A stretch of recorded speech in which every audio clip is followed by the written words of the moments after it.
حضور صلی اللہ علیہ وسلم کے میلاد کی ہم خوشی مناتے ہیں، اور میں یہ کہتا ہوں کہ وہ مومن ہی نہیں ہے جسے اپنے آقا کی آمد کی خوشی نہیں ہے۔ وہ کیسا غلام ہے جسے اپنے کریم آقا کا ذکر سننے کا شوق نہ ہو، اور وہ کیسا منگتا ہے اور کیسا امتی ہے جو حضور کا ذکر جو ہے وہ کرنے میں اسے کوئی تذبذب کا شکار ہو جائے۔ ہمارے مصر کے ایک مشہور صوفی بزرگ شیخ حبیب علی جفری، جو بیسیکلی یمن سے تعلق رکھتے ہیں، کسی نے ان سے پوچھا کہ ما حکم و فرحت المولد، کہ میلاد منانے کی جو خوشی ہے اس کا حکم کیا ہے؟ تو انہوں نے فرمایا کہ اذا لم نفرح برسول اللہ فمن نفرح بہ، اگر ہم سرکار کی خوشی نہ منائیں تو پھر اور کس کی خوشی منائیں؟ اگر سرکار دو عالم صلی اللہ علیہ وسلم کی آمد پہ چراغاں نہ کریں، خوشی کا اظہار نہ کریں، تو پھر اور کس کے لیے ہم خوشیاں منائیں؟ ساری خوشیاں حضور کی خوشی کے سامنے ہیچ ہیں، ساری خوشیاں چھوٹی ہیں، بولے حضور کی آمد کی خوشی سب سے بڑی ہے، کیونکہ سرکار دو عالم وجہ تخلیق کائنات ہیں، فخر موجودات ہیں، اللہ رب العزت کے پیارے حبیب ہیں، جن کی وجہ سے یہ بزم کونین سجی ہے۔ کسی نے کہا تھا بنے ہیں دونوں جہاں شاہ دو سرا کے لیے، بنے ہیں دونوں جہاں شاہ دو سرا کے لیے، سجی ہے محفل کونین مصطفیٰ کے لیے۔ حضور نور ہیں، محمود ہیں، محمد ہیں، جگہ جگہ نئے عنوان ہیں ثنا کے لیے۔ تو سرکار دو عالم صلی اللہ علیہ وسلم کی ثنا کرنا، حضور کی تعریف کرنا، یہ تو وہ بات ہے کہ جس میں اللہ رب العزت بھی بندوں کے ساتھ شریک ہوتا ہے اور فرماتا ہے اے میرے بندو، اپنے نبی پہ درود میں بھی پڑھتا ہوں تم بھی پڑھا کرو، حضور کا ذکر میں بھی کرتا ہوں تم بھی کیا کرو۔ تو یہ وہ ذکر پاک ہے جس میں ہمارا رب بھی ہمارے ساتھ شریک ہے، اور فرمایا ان اللہ و ملائکتہ یصلون علی النبی۔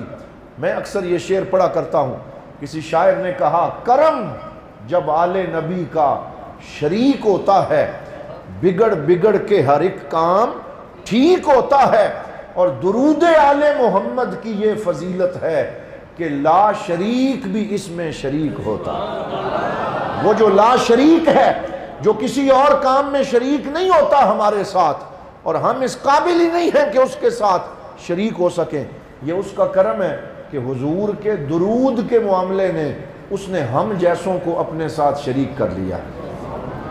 غم طمانیت و تسکین میں ڈھل جاتے ہیں، جب کرم ہوتا ہے حالات بدل جاتے ہیں، اس میں احمد کا وظیفہ ہے، ہر ایک غم کا علاج، لاکھ خطرے ہوں اسی نام سے ٹل جاتے ہیں، اور آ پڑے ہیں تیرے قدموں میں یہ سن کر ہم بھی تیرے قدموں میں جو گرتے ہیں سنبھل جاتے ہیں۔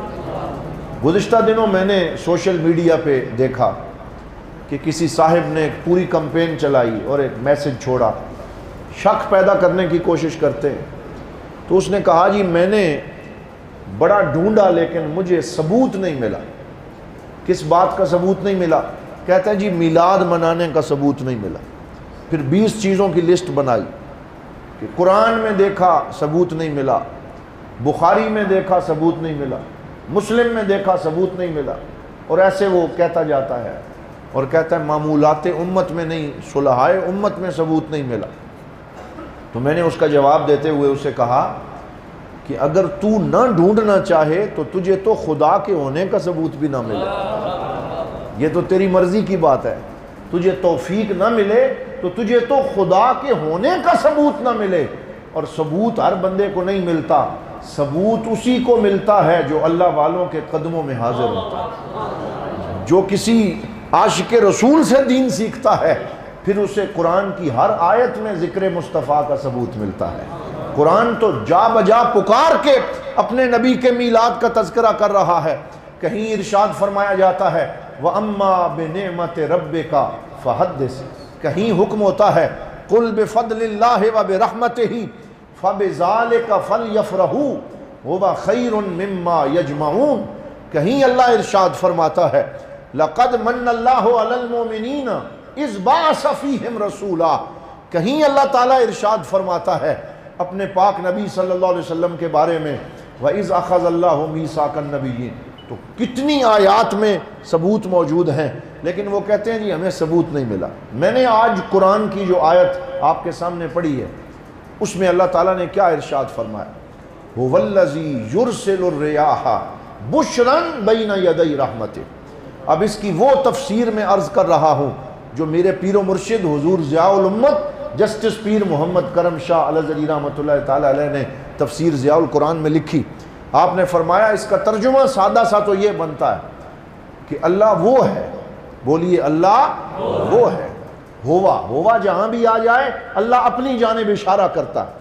فرمایا هو الذی، اللہ وہ ہے، یرسل الریاح، جو ڈائریکٹ بارش نہیں بھیجتا بلکہ بارش سے پہلے ٹھنڈی ہوائیں بھیجتا ہے، بارش سے پہلے ٹھنڈی ہوائیں بھیجتا ہے۔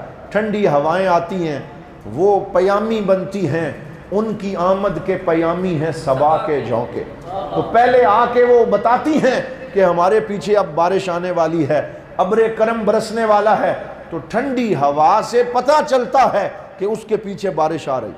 تو اس لیے اللہ نے فرمایا هو الذی، وہ اللہ الذی یرسل الریاح، جو ہواؤں کو بھیجتا ہے، بشرم بین یدی رحمتہ، اپنی رحمت بھیجنے سے پہلے خوشخبری سنانے کے لیے کہ میری رحمت آ رہی ہے۔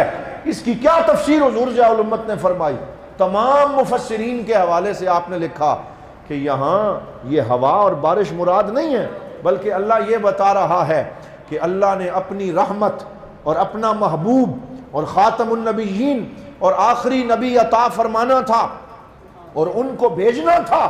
اللہ نے ڈائریکٹ نہیں بھیجا بلکہ پہلے 1,24,000 انبیاء کی شکل میں ٹھنڈی ہوائیں بھیجی ہیں۔ وہ آئے، کبھی حضرت آدم آئے، کبھی حضرت نوح آئے، کبھی حضرت موسیٰ آئے، کبھی حضرت عیسیٰ آئے، سارے نبی آئے۔ ان کے آنے کا مقصد یہ تھا کہ وہ اللہ کی توحید کی دعوت بھی دینے آئے تھے اور حضور کی آمد کا اعلان کرنے بھی آئے تھے کہ لوگوں ہم تو بتانے آئے ہیں، اصل میں اللہ کا حبیب ہمارے بعد آ رہا ہے۔ تو بشرم بین یدی رحمتہ، اللہ تعالیٰ نے اپنے حبیب کے میلاد کے لیے یہ بندوبست کیا کہ پہلے اپنے نبیوں کی ڈیوٹی لگائی۔ 28ویں پارے میں ہے، اللہ رب العزت نے ارشاد فرمایا وَإِذْ قَالَ عِيسَى ابْنُ مَرْيَمَ يَا بَنِي إِسْرَائِيلَ إِنِّي رَسُولُ اللَّهِ إِلَيْكُمْ مُصَدِّقًا لِمَا بَيْنَ يَدَيَّ مِنَ التَّوْرَاةِ وَمُبَشِّرًا بِرَسُولٍ یأتی من بعد اسمہ احمد۔ حضرت عیسیٰ علیہ السلام اعلان کرتے ہیں، فرمایا اے میری قوم، اے لوگوں یاد رکھو میرے رب نے مجھے 2 ڈیوٹیاں دے کے بھیجا ہے۔ پہلی ڈیوٹی یہ ہے کہ میں تمہیں تورات اور انجیل کی تصدیق کرنے آیا ہوں، اور دوسری ڈیوٹی یہ ہے میں خوشخبری سنانے آیا ہوں کہ اللہ کا پاک نبی میرے بعد آ رہا ہے، وہ شانوں والا رسول آ رہا ہے۔ تو اللہ رب العزت نے پہلے بندوبست فرمایا، خوشخبریاں سنائیں۔ تو جس کی خوشخبریاں اللہ سنائے ہم اس کی خوشیاں کیوں نہ منائیں؟ ہم تو جھوم کے کہیں گے، کیا کہیں گے؟ میرے ساتھ آپ بھی کہیں، فضل رب العلا، اور کیا چاہیے؟ مل گئے مصطفیٰ، اور کیا چاہیے؟